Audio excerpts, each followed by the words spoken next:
आज आप इस वीडियो में जानेंगे रावण के पुत्र मेघनाद के बारे में 10 ऐसे रहस्य जो अब तक बहुत सारे लोग नहीं जानते हैं। दोस्तों, यह वीडियो काफी इंपॉर्टेंट है, वीडियो को पूरा जरूर देखना।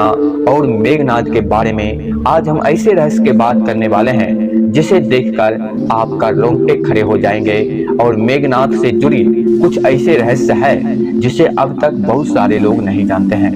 तो चलिए वो रहस्य क्या है जानते हैं। सबसे पहले आपको बता देते हैं मेघनाद के जन्म के बारे में, जिसे देखकर रावण भी भयभीत हो गया था।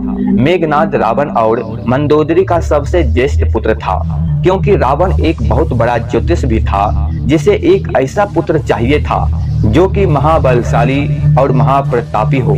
इसलिए उसने सभी ग्रहों को अपने पुत्र की जन्म कुंडली के 11वें स्थान पर रख दिया। परंतु रावण की प्रवृत्ति से परिचित शनिदेव 11वें स्थान से 12वें स्थान पर आ गए, जिससे रावण को मनवांछित पुत्र प्राप्त नहीं हो सका। इस बात से क्रोधित रावण ने शनिदेव के पैर पर प्रहार किया था। वाल्मीकि द्वारा रचित रामायण के अनुसार जब मेघनाद का जन्म हुआ तो वह सामान्य शिशुओं की तरह नहीं रोया था, बल्कि उसके मुंह से बिजली की कड़कने की आवाज सुनाई दी थी। यही कारण था कि रावण ने अपने इस पुत्र का नाम मेघनाद रखा।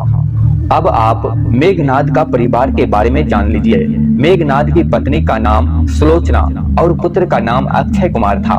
हनुमान जी ने अक्षय कुमार का अशोक वाटिका में वध कर दिया था। कहते हैं कि इसकी एक और पत्नी थी जिसका नाम नागकन्हा थी, जो पाताल के राजा शेषनाग की पुत्री थी।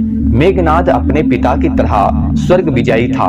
उसने इंद्र को पराजित कर दिया था। इंद्र को परास्त करने के कारण ही ब्रह्मा जी ने इसका नाम इंद्रजीत रखा था। मेघनाद का मूल नाम घननाद था। आपके मन में कभी न कभी यह प्रश्न जरूर उठता होगा कि आखिर मेघनाद के गुरु कौन थे। चलिए अब जानते हैं। मेघनाद ने शुक्राचार्य और साक्षात महादेव से शिक्षा प्राप्त की थी। किशोरा अवस्था की आयु होते होते इसने अपनी कुल देवी निकुंभला के मंदिर में अपने गुरु से शिक्षा लेकर कई सिद्धांतियां प्राप्त कर ली थी। जब मेघनाद युवा अवस्था में पहुंचा तो उसने कठिन तपस्या के बल पर संसार के 3 सबसे घातक अस्त्र प्राप्त किए थे, और वो अस्त्र का नाम है ब्रह्मास्त्र, पशुपरास्त्र और वैष्णव अस्त्र। इसने अपने गुरु शुक्राचार्य के साधना में रहकर तथा त्रिदेवों द्वारा कई अस्त्र शस्त्र एकत्र किए थे। स्वर्ग में देवताओं को हराकर उसके अस्त्र शस्त्र पर भी अधिकार कर लिया था।